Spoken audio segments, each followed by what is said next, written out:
Assalamualaikum warahmatullahi wabarakatuh. Selamat siang semuanya. Alhamdulillah ya, kemarin sudah selesai ujian tengah semesternya. Semoga mendapatkan hasil yang baik. Ini masih dalam proses saya evaluasi. Sambil menunggu, kita akan lanjutkan materi pertemuan kita. Kita akan belajar kembali dalam mata kuliah analisis laporan keuangan. Hari ini kita akan bahas mengenai analisis arus kas. Sebelum kita mulai, silahkan berdoa dulu menurut agama dan kepercayaan masing-masing. Berdoa dipersilahkan.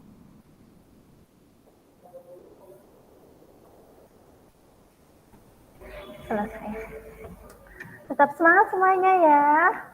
Yuk kita belajar bersama-sama.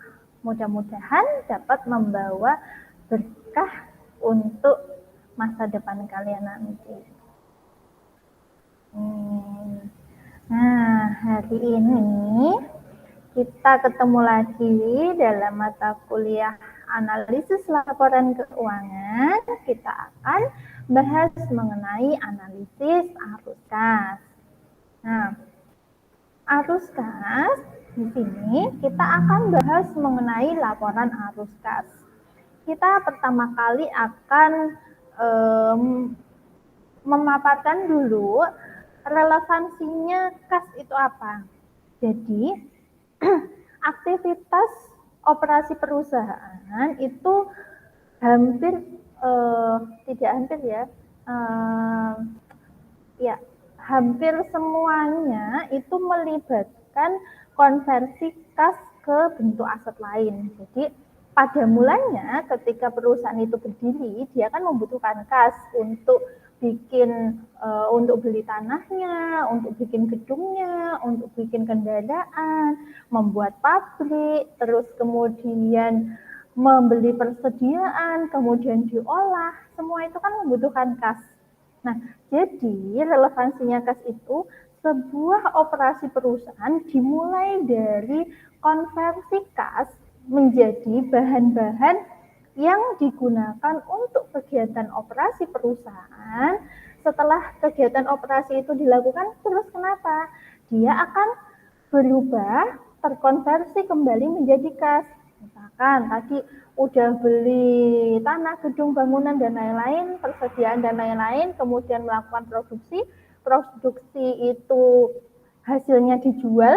Nah, setelah dijual itu akhirnya ada yang langsung menjadi kas, ada yang menjadi piutang ditagih menjadi kas. Nah, kas itu nantinya akan digunakan untuk memulai siklus operasi yang baru. Jadi pada intinya, siklus operasi yang sudah lengkap itu akan kembali lagi. Jadi pada intinya perusahaan itu akan mengkonversi kas menjadi barang-barang produksinya, kembali ke kas lagi, begitupun seterusnya selama masa hidup perusahaan. Nah, maka dari itu arus kas neto itu merupakan sesuatu yang penting untuk kita lakukan evaluasi, untuk kita perhatikan bagaimana akhir dari profitabilitas perusahaan tersebut. Jadi pengukuran akhir profitabilitas atau kemampuan perusahaan untuk memperoleh laba itu ada pada arus kas neto. Nah, karena pada dasarnya yang digunakan untuk ngangsur pinjaman, memperbaiki peralatan, memperbaiki gedung, membeli kendaraan, membeli persediaan, dan lain-lain, itu adalah bersumber dari kas, bukan laba. Nah, maka dari itu, di sini, karena kas itu adalah aset yang paling likuid, dia akan menawarkan dua hal, yaitu yang pertama adalah likuiditas, yang kedua adalah fleksibilitas. Nah, likuiditas itu merupakan ketersediaan untuk menjadi kas dari aset dan liabilitas. Jadi antara asetnya itu menjadi kasnya perputarannya cepat apa enggak, karena itu nanti akan digunakan untuk mengeluarkan uang kas juga guna mendanai kewajiban jangka pendeknya. Seperti itu. Jadi ketika piutang dikonversi menjadi kas, apakah itu periode waktunya sesuai untuk mengkonversi kas menjadi untuk pembayaran kepada pemasok. Jadi kasnya untuk dibayarkan ke hutang dagang. Terus kemudian yang kedua yang ditawarkan oleh kas adalah fleksibilitas. Jadi fleksibilitas keuangan merupakan kemampuan untuk bereaksi dan menyesuaikan diri dengan peluang dan tantangan. Ketika perusahaan itu memiliki kas yang cukup, dia akan mampu menangkap peluang. Ketika ada peluang sekarang itu produk yang sering diminati, itu kita perlu inovasi. Produk yang kita miliki harus di-upgrade lagi. Kita akan menangkap peluang itu sehingga kita bisa memasuki atau menguasai pasar di mana posisi perusahaan kita berada. Ketika ada tantangan, ini banyak ancaman, banyak perusahaan pesaing baru, kita juga bisa lebih fleksibel menghadapi itu ketika kita memiliki kas yang cukup. Nah, maka dari itu, seperti yang saya jelaskan tadi, bahwa kas itu ada di awal dan di akhir siklus operasi perusahaan. Nah, namun demikian, ada suatu kontras antara akuntansi akrual dengan akuntansi cash basis.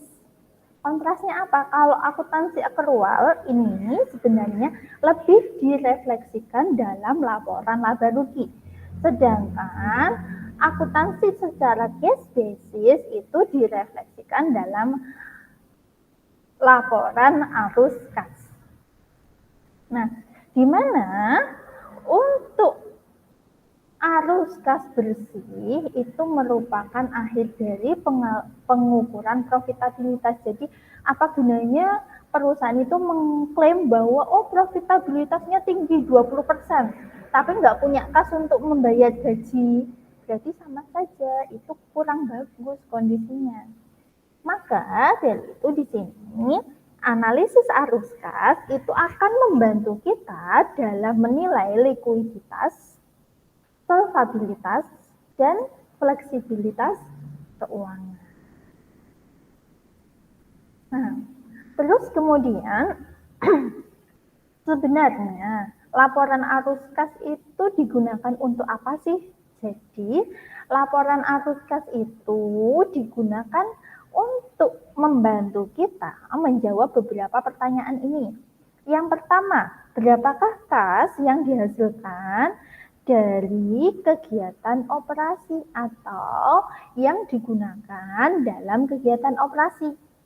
Yang kedua, pengeluaran apa yang dibuat dari arus kas operasi? Yang ketiga, bagaimana dividen dapat dibayarkan ketika perusahaan mengalami kerugian operasi? Yang keempat, dari mana saja sumber kas untuk pembayaran utang? Seperti yang saya jelaskan tadi ya, jadi aliran kas itu, kecepatan aliran kas, konversi dari produk menjadi kas kembali itu harus lebih cepat daripada siklus kita harus membayar tagihan kepada pemasok. Yang selanjutnya, bagaimana meningkatkan investasi yang dibiayai. Selanjutnya, berasal dari mana sumber kas untuk aset tetap baru itu? Aset tetapnya bisa dari tanah, bisa gedung, kendaraan. Itu dari mana saja uangnya? Apakah dari arus kas operasi? Apakah dari aktivitas investasi? Apakah dari aktivitas pendanaan? Masih ingat ya, komponen arus kas ada 3 aktivitas. Terus kemudian, mengapa kas lebih rendah daripada mengapa kas itu lebih rendah ketika laba itu naik?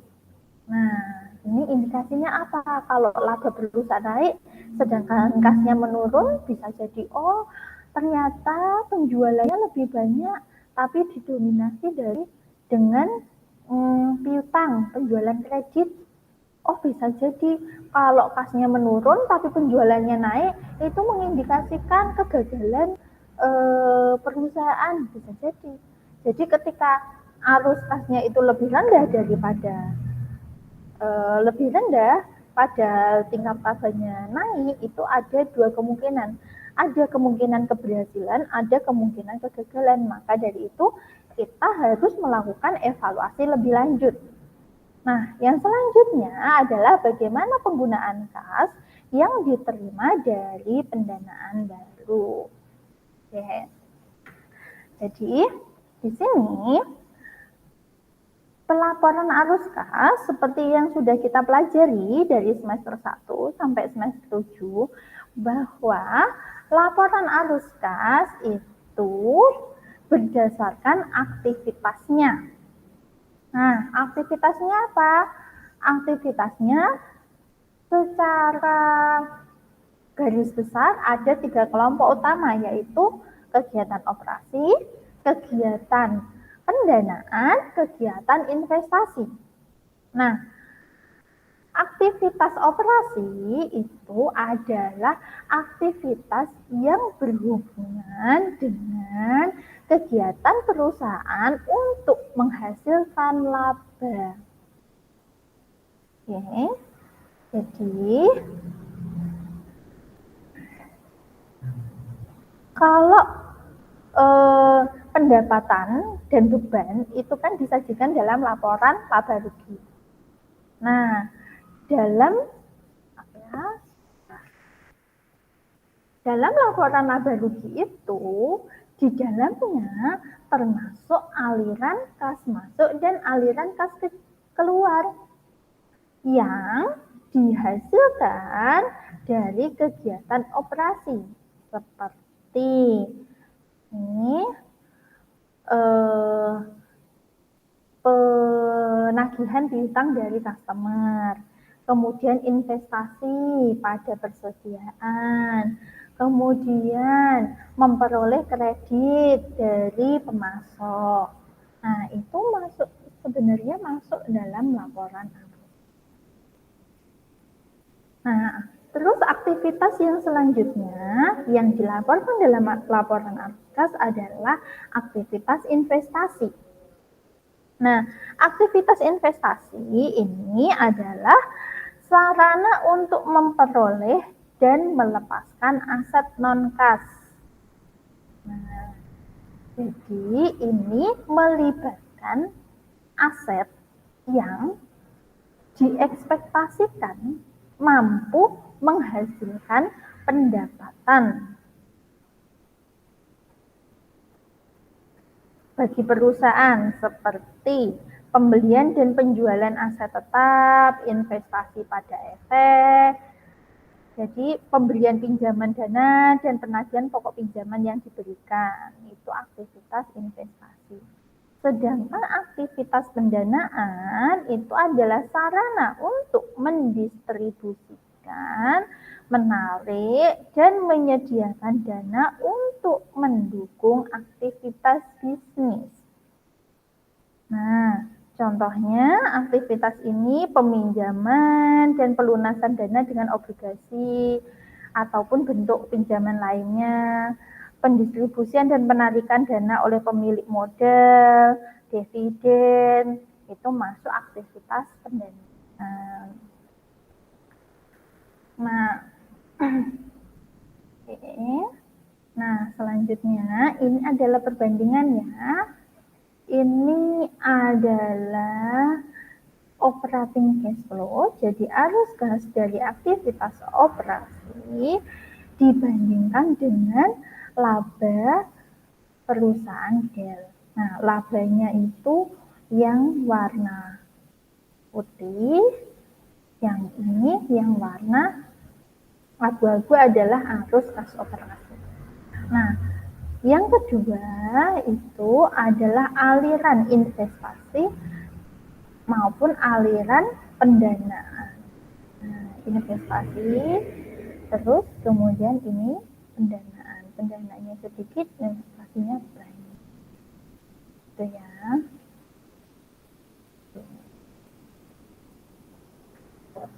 Nah, kita kemudian akan beralih kepada bagaimana kita menyusun laporan arus kas. Nah, dalam penyusunan laporan arus kas ada dua metode yang biasanya digunakan.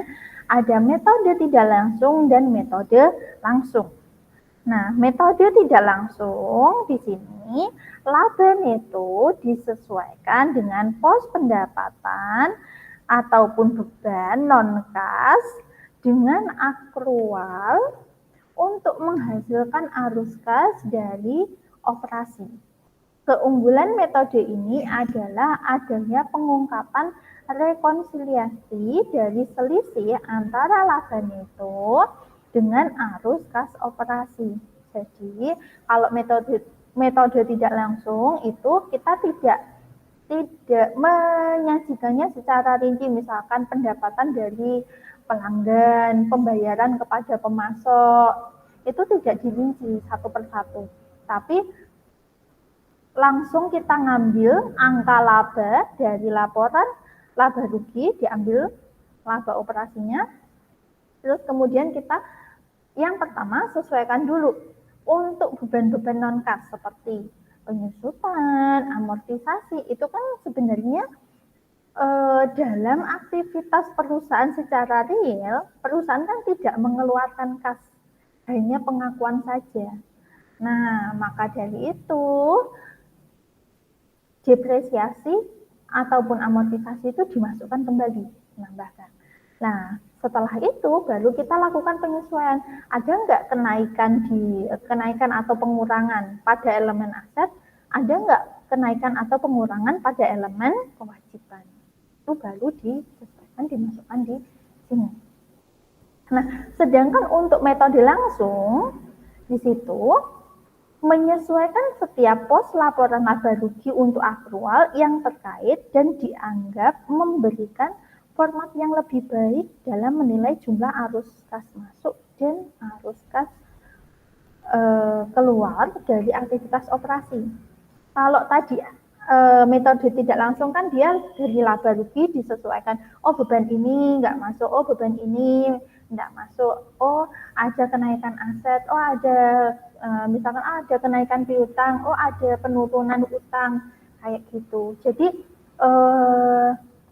sebenarnya itu arus kas yang masuk dan keluar itu kurang dapat direfleksikan menggunakan metode tidak langsung. Nah, sedangkan metode langsung ini kita akan merinci satu-satu.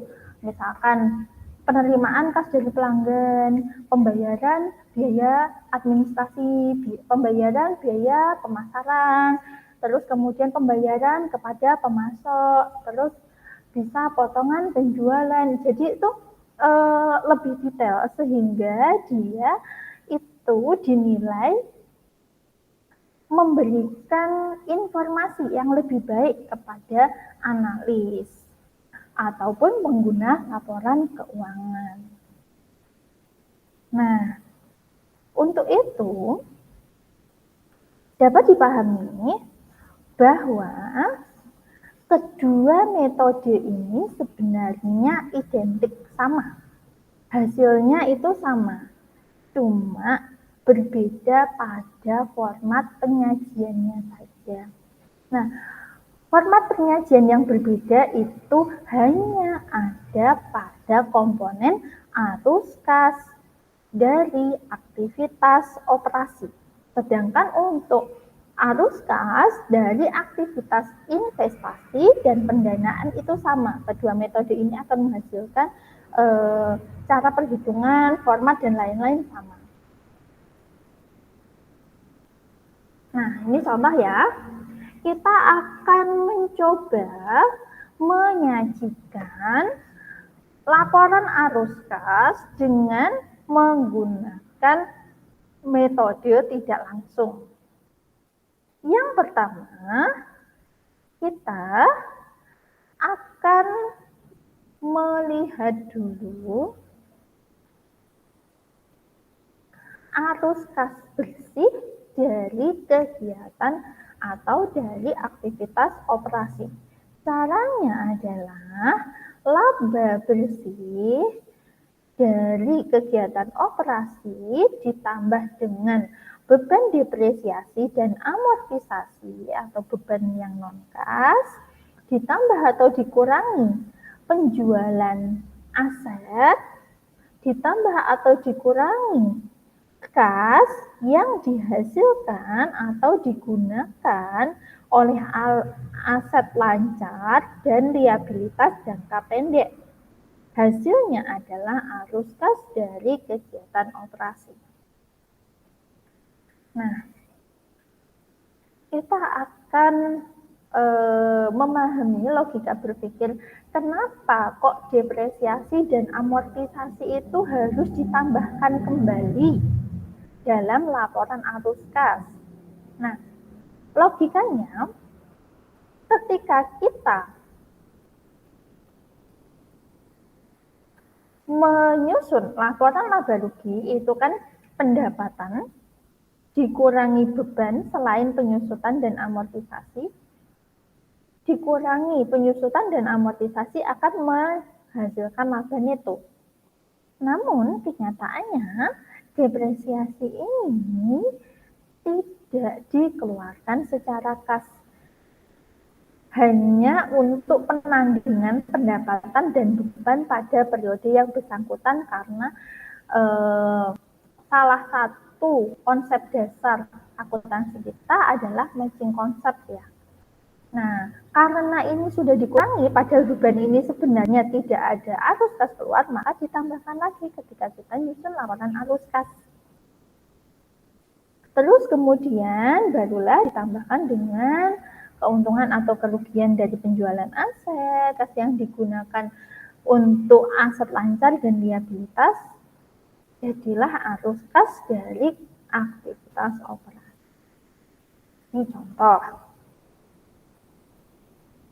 Pada periode penjualan terjadi kenaikan laba tapi tidak ada yang dibayar secara kas. Maka kita akan menyusun laporan arus kasnya, net income-nya, labanya itu adalah 100, depresiasinya tidak ada, keuntungan pelepasan aset tidak ada, kemudian perubahan dari akun piutang itu 100 ya. Soalnya apa? Kalau kita mendapatkan pendapatan sedangkan kasnya itu tidak ada, berarti kan asumsinya kita menjual barang secara kredit. Kalau barangnya kita jual secara kredit, berarti ada perubahan dalam akun piutang. Nah, perubahannya apa? Nambah, piutangnya nambah. Karena piutangnya nambah, berarti di arus kasnya ini mengurangi net income. Jadi penambahan piutang itu mengurangi net income. Pengurangan piutang itu pengurangan piutang itu menambah net income dalam laporan arus kas. Karena asumsinya ketika piutangnya bertambah, berarti kasnya nggak ada yang masuk. Tapi kalau piutangnya berkurang, berarti piutang udah konversi menjadi kas. Nah, jadi arus kas pada periode itu 0. Nah, ketika kita sudah berhasil menagih piutang itu, maka net income-nya posisinya 0, depresiasinya 0, keuntungannya 0, tapi perubahan dalam akun piutangnya 100. Kenapa? Akun piutangnya berkurang dong, karena udah dibayar. Kalau akun piutangnya berkurang, maka kasnya bertambah, karena piutang tersebut sudah menjadi kas. Jadi ini arus kas dari aktivitas operasinya berubah menjadi angka 100. Nah, lanjut lagi ya. Jadi, ketika kita mempersiapkan laporan arus kas ini, kita akan melakukan penyesuaian perubahan atas komponen dalam neraca. Nah, komponen dalam neraca yang kita perhatikan hanyalah komponen aset dan liabilitas. Nah, terus kemudian di sini komponen aset itu bisa increase, naik. Jadi kalau komponen aset itu naik, berarti asumsinya ada kas yang keluar. Kalau komponen aset ini turun, berarti ada kas masuk. Contohnya tadi, kalau piutangnya nambah, berarti kasnya berkurang. Kalau piutangnya berkurang, berarti kasnya nambah. Gitu ya. Kalau persediaannya naik, berarti kasnya berkurang untuk beli kok. Kalau kalau persediaannya turun, berarti kasnya nambah, berarti ada penjualan. Nah, demikian pula sebaliknya. Untuk kelompok kewajiban, jika ada kas jika kewajibannya itu naik, berarti ada arus kas masuk. Kalau ada liabilitasnya itu turun, berarti ada kas keluar. Itu ya. Ini ringkasannya yang perlu dipahami. Nah, ini contohnya. Jadi, ini adalah neraca. Jadi, ketika menyusun laporan arus kas, kita perlu 2 informasi. 1, laporan laba rugi. 2, neraca atau laporan posisi keuangan. Karena laporan arus kas itu mengkombinasikan informasi yang ada dalam laporan laba rugi dan laporan posisi keuangan. Nah, di sini yang perlu kita pegang pertama adalah net income. Yang kedua adalah perubahan dalam aset dan perubahan dalam liabilitas. Oke. Nah, yang pertama, kita awali dari net income-nya. Di sini net income. Terus kemudian sebelum kita melakukan penyesuaian, kita akan menambahkan apa? Beban depresiasi dan amortisasi. Setelah itu barulah kita lakukan penyesuaian dari perubahan. Contoh, ini gain on sale of asset 5.000. Dari mana ya angkanya? Angkanya adalah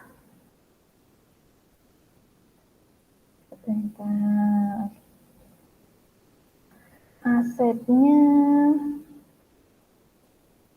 di sini truk dengan beban ini biaya perolahan 10 dan nilai bukunya tinggal 2.000, dijual pada tahun itu dengan harga 7.000. 7.000 kurangi 2.000, 5.000, berarti keuntungan dari penjualan asetnya 5.000. Berarti ada arus kas masuk. Kenapa? Karena asetnya berkurang. Aset berkurang, arus kas masuk. Berarti nambah ya 5.000-nya posisinya. Gitu. Oke. Jadi di sini ada aset yang berkurang. Oke. Dan seterusnya nanti bisa disusun. Jadilah laporan arus kas seperti ini. Nah, sekarang setelah kita memahami proses penyusunan laporan arus kas, ada beberapa isu atau topik yang spesial terkait dengan laporan arus kas. Yang pertama adalah investasi metode ekuitas. Nah, ketika kita melakukan investasi dengan metode ekuitas, otomatis Ketika anak perusahaan atau investinya mendapatkan laba, otomatis kan kita mengakuinya pada nambah ya investasinya. Nah, ketika mereka membagikan dividen, otomatis investasinya akan kita catat berkurang. Padahal itu tidak ada kaitannya dengan aktivitas operasi perusahaan. Maka dari itu kita harus memisahkan dampak dari aktivitas-aktivitas seperti itu. Sehingga kita benar-benar bisa mengevaluasi arus kas neto dari aktivitas operasinya. Yang kedua adalah akuisisi perusahaan dengan saham. Nah, ketika kita melakukan akuisisi secara non-kas, jadi kita membeli saham sebuah perusahaan digantikan dengan saham perusahaan kita. Maka secara otomatis sahamnya itu akan masuk dalam aktivitas pendanaan. Namun, perubahan dalam laporan posisi keuangan yang dihasilkan dari transaksi tersebut akan agak sulit disajikan dalam laporan arus. Sehingga perubahan dalam akun laporan posisi keuangan itu tidak akan sama dengan laporan yang disajikan dalam laporan arus kas. Nah, isu yang selanjutnya adalah biaya imbalan pasca kerja. Nah, pensiun dan program imbalan pasca kerja di situ dia hanya mengakui beban atas biaya jasa dan bunga setelah dikurangi imbal hasil yang diharapkan dari aset program. Jadi di sini adanya penyesuaian itu selisih antara beban dengan imbalan neto, kontribusi kas kepada program yang didanai atau imbalan kas yang dibayarkan langsung dari dana perusahaan harus ditambahkan ke laba neto dalam perhitungan arus kas neto dari aktivitas operasi. Yang lainnya, topik yang tidak kalah diperbincangkan dalam ranah analis adalah sekuritisasi piutang. Jadi kan tadi ketika kita menyusun laporan arus kas, kita kan akan menjadi sensitif ya terhadap perubahan aset yang dimiliki perusahaan ataupun perubahan liabilitas yang dimiliki perusahaan. Nah, padahal yang sedang tren di perusahaan adalah perusahaan memanfaatkan sekuritisasi piutang melalui entitas yang bertujuan khusus sebagai salah satu metode untuk meningkatkan arus kas. Nah, sekuritisasi ini kan mengakibatkan piutangnya kita dijual, kita dapat kas. Nah, terus kemudian ini yang perlu kita waspadai. Kan ketika kita menyusun laporan arus kas, sebenarnya kita dapat kas itu dari piutang yang dijual. Kenyataannya kita masih nanggung ketika nanti pelanggan itu tidak bisa membayar dan kita itu tetap memberikan jaminan kepada pembeli. Ataukah benar-benar piutangnya itu berhasil kita tagih dan menjadi kas. Nah, itulah yang perlu kita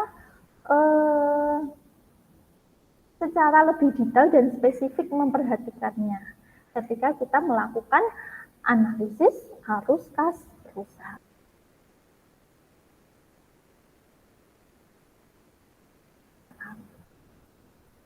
Nah, selanjutnya kita akan bahas mengenai metode langsung. Nah, pada metode langsung, arus kas masuk dan arus kas keluar melaporkan penerimaan kas bruto dan pengeluaran kas bruto terkait dengan operasi. Pada dasarnya ini menyesuaikan dengan setiap pos dalam laba rugi yang menggunakan basis akrual.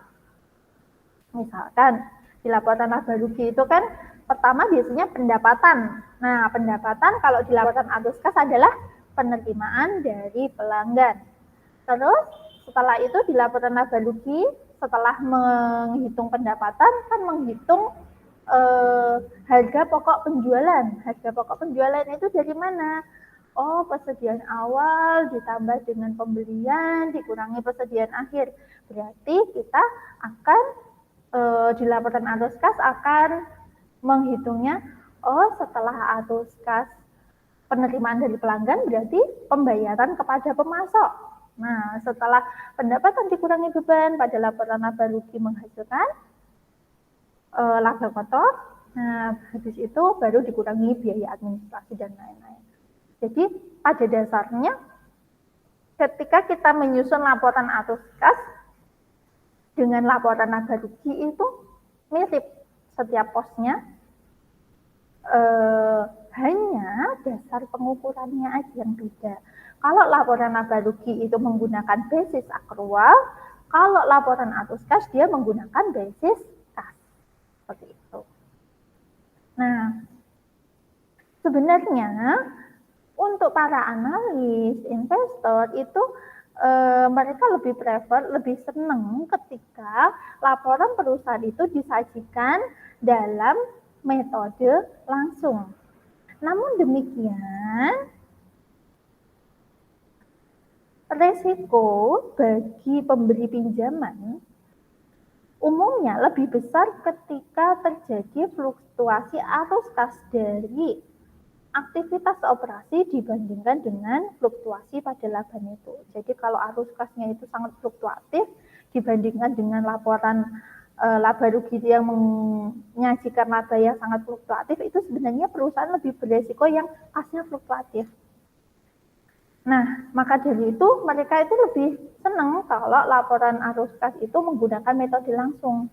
Namun demikian, metode langsung ini dianggap tidak praktis bagi perusahaan dan dia harus menyusun dua laporan keuangan. Jadi laporan laba rugi, informasi dalam laporan laba rugi tidak bisa langsung digunakan menjadi dasar untuk laporan arus kas, tapi harus menghitung ulang. Itu mengorbankan banyak biaya. Nah, sedangkan konstrain dalam karakteristik kualitatif laporan keuangan, penyajian laporan keuangan itu adalah kita harus mempertimbangkan biaya dan manfaat ketika kita menyusun laporan keuangan. Nah, karena biayanya lebih besar inilah, pada akhirnya regulator bidang akuntansi itu hanya menyarankan penggunaan metode langsung. Tapi ketika perusahaan itu memilih menggunakan metode tidak langsung, itu diizinkan. Seperti itu ya.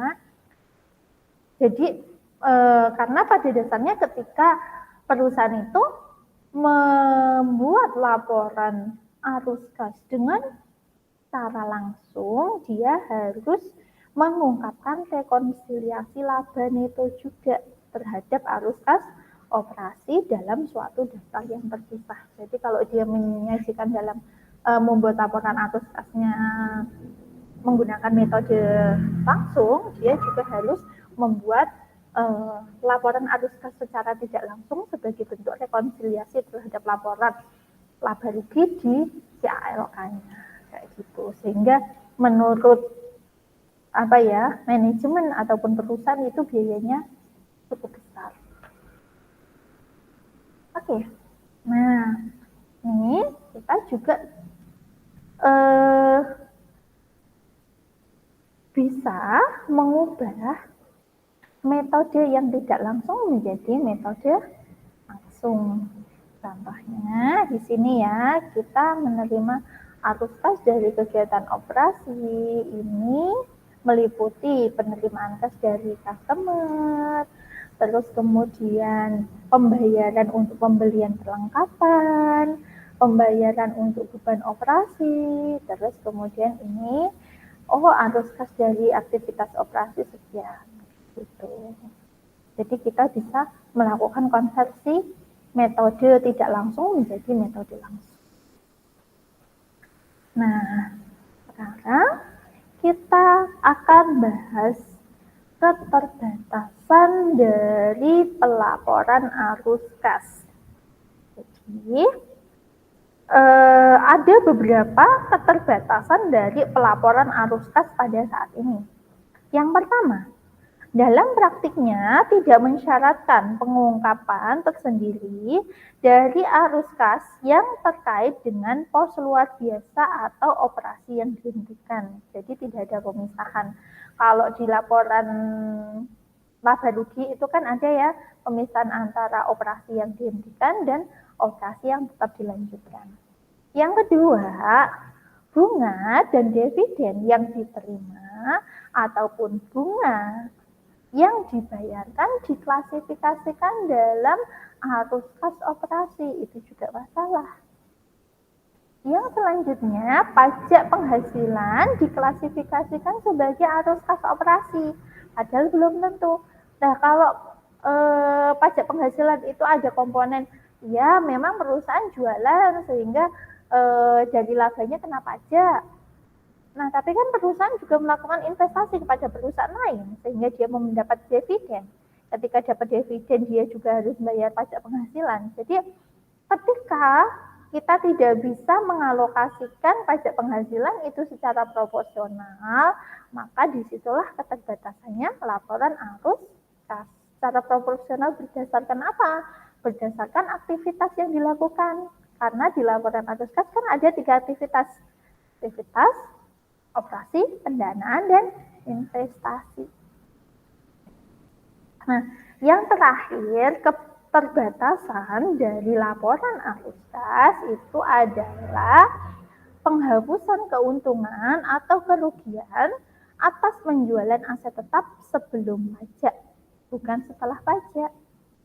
Nah, atau investasi dari aktivitas operasi yang mendistorsi analisis terhadap aktivitas operasi maupun aktivitas investasi.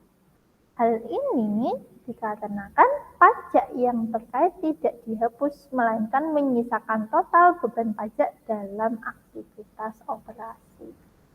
Jadi ada beberapa keterbatasan ya tadi di situ. Nah, ini contohnya. Jadi ketika kita menginterpretasikan arus kas dan laba neto, jadi sebenarnya fungsi laporan laba rugi itu adalah mengukur profitabilitas perusahaan dalam suatu periode. Laporan laba rugi mencatat pendapatan pada saat diperoleh dan beban pada saat terjadinya.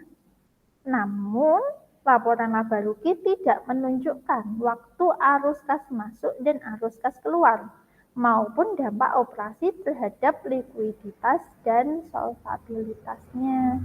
Sehingga ketika kita akan melakukan analisis, kita harusnya mengevaluasi, memprediksi kinerja masa lalu maupun masa depan. Kuncinya terletak pada komponen yang membentuk laporan keuangan tersebut. Itu. Oke, gimana akuntansi aktual itu menentukan laba neto bergantung pada estimasi, penangguhan, alokasi, dan valuasi, di mana pertimbangan ini kadang lebih subjektif dibandingkan dengan faktor yang menentukan arus kas. Kalau arus kas kan ada kas masuk, ya udah itu objektif memang begitu. Tapi kalau laporan laba rugi, oh ini udah bisa diakui sebagai pendapatan belum ya? Kriterianya begini, oh ini udah diakui sebagai beban apa belum ya? Apa kewajiban ya? Kriterianya begini. Jadi itu lebih subjektif tergantung dari manajemennya memutuskan atau manajemennya menggunakan kebijakan akuntansi yang bagaimana. Tapi kalau arus kasnya ada masuk, oh iya catat, kasnya ada keluar, oh iya catat. Jadi lebih objektif daripada laporan laba rugi. Terus kemudian, jadi ketika kita melakukan analisis arus kas, kita akan mengevaluasi sumber dan penggunaan kasnya. Fokus pada beberapa pertanyaan seperti apakah penggantian aset didanai dari internal atau eksternal? Terus kemudian apakah sumber pendanaan itu untuk ekspansi dan akuisisi bisnis? Jadi ketika perusahaan mencari pendanaan itu apakah untuk ekspansi bisnis ataupun akuisisi perusahaan lain. Jangan-jangan mencari pendanaan karena dia kesulitan bayar utang. Itu yang kita harus waspadai. Yang ketiga adalah apakah perusahaan bergantung pada pendanaan eksternal apa enggak. Kenapa? Karena ketika kita menggunakan pendanaan eksternal, berarti kita harus membayar biaya modal. Nah, biaya modalnya apakah tinggi apa tidak? Terus, apakah permintaan dan kesempatan investasi yang dimiliki perusahaan? Kesempatannya kayak gimana? Apakah persyaratan dan jenis-jenis pendanaan? Apakah kebijakan manajerial seperti dividen itu sangat sensitif mempengaruhi arus kas? Seperti itu. Nah, ini selanjutnya. Jadi kesimpulannya yang bisa kita ambil dari analisis arus kas ini adalah analisis laporan arus kas memungkinkan kita untuk menilai kualitas keputusan manajemen dari waktu ke waktu dan dampaknya terhadap hasil-hasil operasi dan posisi keuangan perusahaan. Sehingga kita perlu mempelajari komponen arus kas operasi. Karena komponen tersebut seringkali memberikan petunjuk yang penting mengenai stabilitas sumber kas perusahaan. Karena fluktuasi dari arus kas neto itu lebih berisiko dibandingkan fluktuasi laba perusahaan. Nah, maka dari itu beberapa analis kadang menggunakan dasar pengukuran EBITDA, earning before interest, tax, depreciation, and amortization. Nah, ini biasanya digunakan untuk salah satu alternatif pengukuran. Namun demikian, penggunaan EBITDA ini pun ada beberapa isu, ada beberapa masalah. Yang pertama, penambahan kembali penyusutan terkadang diartikan bahwa beban tersebut tidak sah.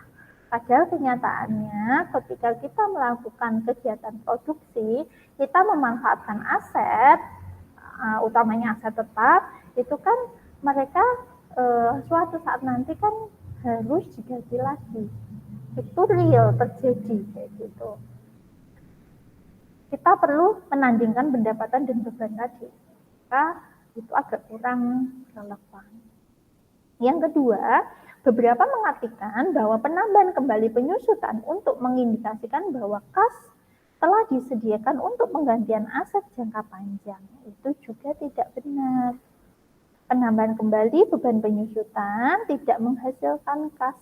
penambahan tersebut hanya menihilkan beban non-kas. Yang selanjutnya, laba neto ditambah penyusutan mengabaikan perubahan akun-akun modal kerja yang terdiri dari sisa arus kas neto dari aktivitas operasi. Jadi di sini kita akan melihat kondisi perusahaan dan ekonomi. Jadi baik itu perusahaan yang sukses ataupun perusahaan yang tidak sukses, keduanya dapat memiliki masalah yang terkait dengan arus kas dari aktivitas operasi. Walaupun alasan yang mendasarinya kemungkinan berbeda, sehingga kita harus menginterpretasikan perubahan dalam modal kerja operasi itu sejalan dengan kondisi ekonomi. Selanjutnya kita akan bahas mengenai free cash flow. Kegunaan analisis yang berasal dari laporan arus kas adalah arus kas bebas. Nah, sebagaimana pengukuran analisis lainnya, komponen perhitungan yang harus dipertimbangkan. Jadi, ketika kita menghitung arus kas bebas itu rumusnya adalah NOPAT dikurangi perubahan dalam NOA. Jadi, NOPAT itu adalah laba operasi neto setelah pajak dikurangi dengan aset operasi neto. Itu perhitungannya DF. Nah, ini indikasinya apa? Ketika arus kas itu bernilai positif, itu merefleksikan jumlah yang tersedia untuk aktivitas bisnis setelah dikurangi persyaratan dari aktivitas investasi dan aktivitas pendanaan untuk tetap mempertahankan kapasitas produksi pada level yang sekarang. Nah, ini untuk pertumbuhan dan fleksibilitas keuangan sangat bergantung pada free cash flow itu, arus kas bebas ini. Nah, arus kas bebas itu recognize, diakui dengan jumlah pengeluaran modal yang dibutuhkan untuk tetap mempertahankan kapasitas produksi secara normal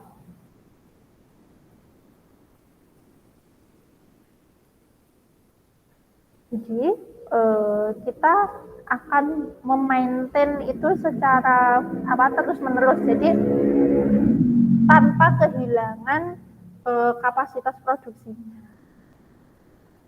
Nah, maka dari itu di sini arus kas juga bisa digunakan sebagai validator. Kenapa? Karena dia tadi kan menanding arus kas itu komponennya kan tadi sebagian dari laporan posisi keuangan, sebagian dari laporan laba rugi. Jadi kalau ada kesalahan, misleading, error, dan lain-lain, kita bisa melakukan cross check itu dengan laporan arus kas. Di mana visibilitas, kelayaan pembiayaan pengeluaran modal, sumber kas untuk ekspansi perusahaan, ketergantungan pada pembiayaan eksternal, pembandingan antara liabilitas dengan ekuitasnya, kebijakan dividen di masa yang akan datang, kemampuan untuk memenuhi persyaratan utang, fleksibilitas keuangan menghadapi kebutuhan dan kesempatan yang tidak diantisipasi, praktik keuangan oleh manajemen maupun kualitas laba dari perusahaan itu kita bisa menggunakan dasarnya atau validasinya dari laporan arus. Nah, yang terakhir rasio arus kas khusus. Nah, ini ada dua ya. Ada cash flow adequacy ratio atau rasio kecukupan arus kas dan cash reinvestment ratio atau rasio reinvestasi kas. Nah, kita mulai dari yang pertama, rasio kecukupan kas itu adalah ukuran kemampuan perusahaan untuk menghasilkan kas dari operasi yang cukup untuk menutupi pengeluaran modal, investasi pada persediaan, dan dividen tunai. Nah, rumusnya adalah penjumlahan arus kas operasi selama 3 tahun, kemudian dibagi dengan jumlah pengeluaran modal, penambahan persediaan, dividen kas selama 3 tahun. Kenapa harus 3 tahun? Karena kalau hanya 1 tahun kita tidak bisa menganalisis trennya. Gitu. Sedangkan untuk arus kas atau rasio reinvestasi kas di situ merupakan ukuran atas persentase investasi dalam aset yang mencerminkan kas operasi yang ditahan dan diinvestasikan kembali ke perusahaan untuk mengganti aset dan pertumbuhan operasi. Dihitungnya dari arus kas operasi dikurangi dividen dibagi dengan aset tetap bruto, investasi, aset lain-lain ditambah dengan modal kerja. Oke, itu yang bisa saya sampaikan untuk pertemuan kita hari ini. Mudah-mudahan bisa dipahami. Kurang lebihnya saya mohon maaf. Kalau dalam penyampaian saya banyak kekurangan, semoga kalian bisa belajar dengan memanfaatkan sumber-sumber lainnya yang relevan, karena pada saat ini pengetahuan itu bebas dan tidak terbatas. Kalian bisa belajar dimanapun, kapanpun, dan dari sumber apapun. Terima kasih, semoga bermanfaat. Wassalamualaikum warahmatullahi wabarakatuh. Sampai jumpa.